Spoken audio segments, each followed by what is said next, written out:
This is Dr. Nels Sampatacos with Pro Sport in Gig Harbor, and this is an example of a manipulation under anesthesia for a patient with frozen shoulder or adhesive capsulitis that has not responded to rehab or injections.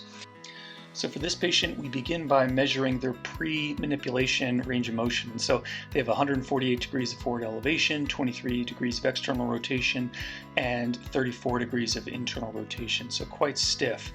And then we begin with the manipulation, initially working on forward elevation here. So we're going to stretch out the inferior capsule of that shoulder. And if we look closely right here, we can see a release right there a little bit as we free up that inferior capsule. Now we're going to go into abducted external rotation.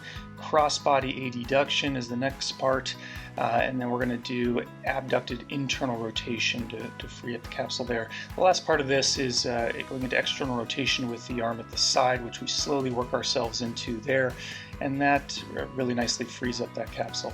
So we can see our pre-manipulation motion is improved from 148 to 180 degrees.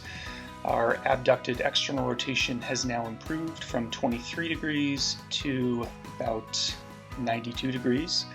And our abducted internal rotation has improved from 34 all the way to about 89 degrees here. So hope that's helpful. This is Nels Sampatacos with Pro Sport in Gig Harbor. Thanks and take care.